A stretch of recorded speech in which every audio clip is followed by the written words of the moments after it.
आज 100 से ज़्यादा देश अपना सीबीडीसी लॉन्च करने का सोच रहे हैं, उसके ऊपर रिसर्च कर रहे हैं या कुछ ने तो अपना पायलट यानी कि टेस्टिंग प्रोग्राम भी लॉन्च कर दिया है। बहामास ने वर्ल्ड की फर्स्ट सीबीडीसी 2020 के अंदर लॉन्च की।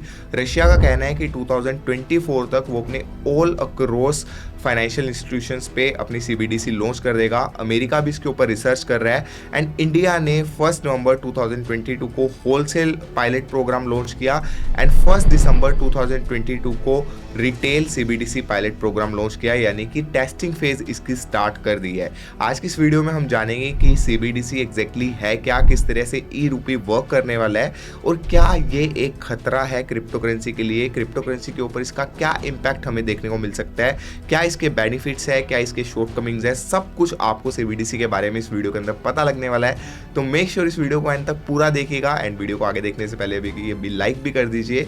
And without wasting any more time, let's begin.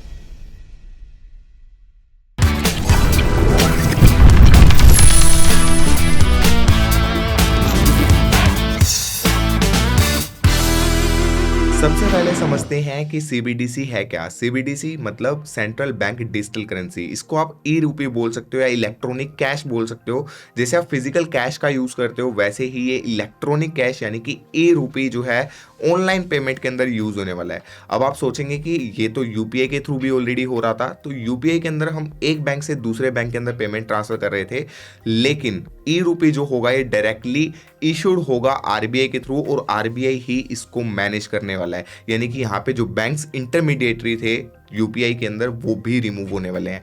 For example easy तरीके से मैं आपको समझाता हूं कि अगर आप बाइनांस एक्सचेंज से क्यूकॉइन एक्सचेंज पे ट्रांसफर करते हैं तो वो यूपीआई की तरह हो गया कि एक बैंक से दूसरे बैंक के अंदर ट्रांसफर हो रहा है, और सेम चीज अगर आप एक वॉलेट से दूसरे वॉलेट पे ट्रांसफर करते हैं तो वो ई रूपी की तरह होगा। डिफरेंस यहाँ पे इतना है कि जो हम प्राइवेट वॉलेट से एक वॉलेट से दूसरे वॉलेट में ट्रांसफर करते हैं वो डिसेंट्रलाइज होता है, बट जो आरबीआई का ई रूपी होने वाला है जो कि ई वॉलेट के अंदर ही स्टोर किया जाएगा, वो एक सेंट्रलाइज्ड करेंसी आप बोल सकते हो, डिजिटल करेंसी बोल सकते हो। क्रिप्टो करेंसी तो नहीं है, ये काफ़ी डिफरेंट है क्रिप्टो करेंसी से, बट इसका यूटिलिटी सेम इसी तरीके से यूज किया जाएगा।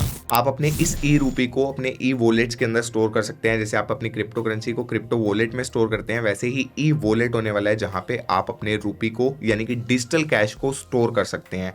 अब इसके डिफरेंट बेनिफिट्स होने वाले हैं गवर्नमेंट को। सबसे पहले तो इससे ट्रैकिंग बहुत ज़्यादा ईजी हो जाएगी, यानी कि करप्शन बहुत ज़्यादा रिड्यूस होने वाला है, क्योंकि हर रुपया जो भी यहाँ से वहाँ ट्रांसफर होगा उस पूरे की ट्रैकिंग गवर्नमेंट जो है वो करने वाली है।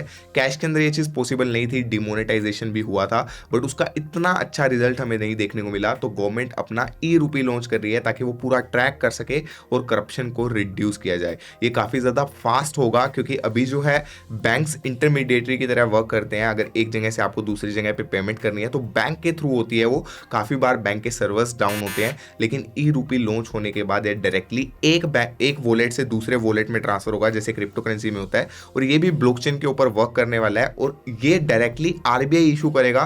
तो इसका जो पेमेंट प्रोसेसिंग है वो बहुत ज़्यादा फास्ट हो जाएगा और ग्लोबली पेमेंट्स भी पॉसिबल हो पाएगी, जो कि आज के टाइम में बहुत ही ज़्यादा मुश्किल हो जाता है अगर हम एक बैंक से दूसरे बैंक या एक कंट्री से दूसरी कंट्री में ट्रांसफर करते हैं। इसी के साथ साथ ये काफ़ी ज़्यादा कॉस्ट इफेक्टिव भी होगा, क्योंकि अभी गवर्नमेंट को जो फिजिकल कैश इशू करना पड़ता है उसके अंदर काफ़ी ज़्यादा कॉस्ट इन्वॉल्व होती है एंड इसकी स्टोर भी इतना इजी नहीं होता है कैश को स्टोर करना। तो जब ई रूपी लॉन्च हो जाएगा तो उसके अंदर इसकी कॉस्ट जो है काफ़ी ज़्यादा रिड्यूस हो जाएगी, क्योंकि पूरा इलेक्ट्रॉनिक सिस्टम के ऊपर ही ये वर्क करने वाला है। अब यही कुछ रीज़न है जिसकी वजह से सीबीडीसी यानी कि सेंट्रल बैंक डिजिटल करेंसी इतनी ज़्यादा पॉपुलैरिटी गेन कर रही है ऑल ओवर द वर्ल्ड कि सभी कंट्रीज ट्राई कर रही है कि वो खुद का सीबीडीसी लॉन्च कर दे। और इसका सबसे बड़ा रीज़न है क्रिप्टो करेंसी, क्योंकि क्रिप्टो करेंसी को पास्ट के कुछ सालों के अंदर इतनी ज़्यादा पॉपुलैरिटी मिली है कि लोग अपना पैसा इसके अंदर इन्वेस्ट करना चाहते हैं, लोगों को फ्रीडम मिल रही है, लोग अपने पैसे को बहुत ही ईजी एक जगह से दूसरी जगह पर ट्रांसफ़र कर सकते हैं।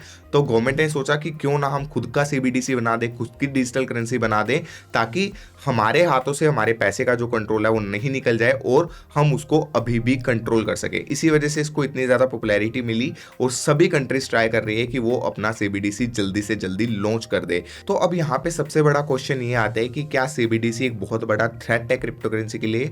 तो मेरा ऐसा मानना नहीं है, ये काफ़ी ज़्यादा डिफरेंट है, क्योंकि जो क्रिप्टो करेंसी आया था उसका पर्पस डिफरेंट था। क्रिप्टो करेंसी डिसेंट्रलाइजेशन के लिए आया था, लेकिन जो ई रूपी है वो पूरा आरबीआई के थ्रू कंट्रोल किया जाएगा और इवन और ज़्यादा सेंट्रलाइज्ड हो जाएगा कि यहाँ पे जो इंटरमीडिएटरीज है यानी कि बैंक्स को भी रिमूव कर दिया जाएगा, तो पूरा कंट्रोल जो है वो गवर्नमेंट के हाथ में रह जाएगा। तो आने वाले टाइम में क्या लोग इसको वैल्यू देंगे, तो ऑब्वियसली वैल्यू इसकी होने वाली है, क्योंकि लोग जब यूपीआई पेमेंट्स इंट्रोड्यूस हुई थी इंडिया के अंदर, लोगों ने काफ़ी ज़्यादा यूज़ किया और आज के टाइम में तो सब लोग यूपीआई पेमेंट्स को यूज़ कर रहे हैं। लेकिन जो क्रिप्टो करेंसी का पर्पस था मेन कि इसको फ्रीडम मिली जाए, हमारा पैसा है उसका कंट्रोल सिर्फ हमारे हाथों में रहे, कोई दूसरा उसको कंट्रोल ना कर पाए। लेकिन जो ई रूपी है इसके काफ़ी शॉर्ट कमिंग्स भी अगर हम यूज़र पॉइंट ऑफ व्यू से देखें, क्योंकि पूरा कंट्रोल जो है वो गवर्नमेंट के हाथ में रहने वाला है और अगर गवर्नमेंट चाहे तो किसी भी टाइम पे वो आपके पैसे को ब्लॉक कर सकती है। अगर किसी भी रीज़न की वजह से वो आपका पूरा पैसा जो है एक क्लिक से रोक सकती है, बंद कर सकती है, आपके अकाउंट्स बंद कर सकती है, आपका वॉलेट बंद कर सकती है। एंड इसी के साथ साथ जो फ्रीडम है यानी कि हमारे पैसे का कंट्रोल हमारे हाथ में नहीं है, और जैसा कि हमने दूसरी कंट्रीज़ में देखा, वेनेजुएला में या अदर कंट्रीज़ जहाँ पे पैसों की वैल्यू बिल्कुल जीरो के बराबर हो गई है, वो सिचुएशन भी हमें देखने को मिल सकती है अगर कोई भी कंट्री का सीबीडीसी फ्लॉप होता है, कोई भी कंट्री की इकोनॉमी डाउन चली जाती है। लेकिन यहाँ पे क्रिप्टो करेंसी का पर्पस क्या था कि हमारे पैसे का कंट्रोल हमारे हाथ में है, हम अपने पैसे को अपने तरीके से सर्कुलेट कर सकते हैं, कोई भी थर्ड पार्टी जो है हमारे पैसे को कंट्रोल ना करे। तो ये डेंजर तो बिल्कुल भी नहीं है क्रिप्टो करेंसी के लिए, क्योंकि क्रिप्टो करेंसी का पर्पस डिफरेंट है। लेकिन हाँ, ये काफ़ी चीज़ें आने वाले टाइम में चेंज कर सकता है और एक बिगेस्ट गेम चेंजर हो सकता है इंडिया के लिए। बाकी मेरा मानना है कि आने वाले टाइम में दोनों चीजें साथ साथ चल सकती है, e rupee and cryptocurrency. Anyhow government तो यही चाहती है कि क्रिप्टो करेंसी बंद हो जाए, क्योंकि गवर्नमेंट के हाथ से कंट्रोल, पूरा मॉनेटरी सिस्टम का कंट्रोल जा रहा है। लेकिन यहाँ पे जो पर्पस है क्रिप्टो करेंसी का, दैट इज टोटली डिफरेंट। जिन लोगों को क्रिप्टो करेंसी यूज करना है, जो लोग क्रिप्टो करेंसी के अंदर आए हैं, वो उसी तरीके से यूज करेंगे फ्यूचर में। और वी नेवर नो कि आने वाले टाइम में लोगों का प्रोस्पेक्टिव किस तरीके से चेंज हो सकता है। और रही बात ई रूपी की, तो इसको प्रॉपर इंप्लीमेंटेशन में अभी कम से कम 8 से 10 साल लग सकते हैं, बट इसके इफेक्ट्स हमें नेक्स्ट 1-2 ईयर्स के अंदर देखने को मिल सकते हैं, क्योंकि major countries like Bangalore, Mumbai, Delhi, इसके अंदर ऑलरेडी इसका पायलट प्रोग्राम लॉन्च हो चुका है और आने वाले टाइम के अंदर हमें यूसेज के अंदर भी देखने को जल्दी मिल सकता है। बाकी मुझे ओवरऑल गवर्नमेंट के लिए ही बहुत बड़ा बेनिफिट दिख रहा है ई रूपी को लेके। यूजर्स के लिए अभी इतना बड़ा बेनिफिट नहीं है जब तक ये पूरा सिस्टम इंटीग्रेट नहीं हो जाता है। बाकी आप अपने ओपिनियन जरूर शेयर कीजिए कि आपको क्या लगता है, क्या ई रूपी क्रिप्टो करेंसी को रिप्लेस कर सकता है? क्या ई रूपी के आने के बाद क्रिप्टो करेंसी खत्म हो जाएगा, क्रिप्टो करेंसी का यूज लोग बंद कर देंगे? आप अपने ओपिनियंस कमेंट बॉक्स में जरूर शेयर कीजिए एंड इस वीडियो को लाइक करके अपने फ्रेंड्स के साथ जरूर शेयर कीजिए, ताकि उन्हें भी पता लगे कि क्रिप्टो करेंसी कैसे डिफरेंट है ई रूपी से। क्रिप्टो करेंसी टोटली डिसेंट्रलाइज्ड है, e rupee is just an alternate of cash, जो कि आरबीआई के थ्रू कंट्रोल एंड इशू किया जाएगा। So make sure to comment below your opinions and हम मिलते हैं नेक्स्ट वीडियो के अंदर कोई अच्छी वीडियो के साथ। तब तक आप अपना ध्यान रखिएगा। बाय बाय, टेक केयर, जय हिंद।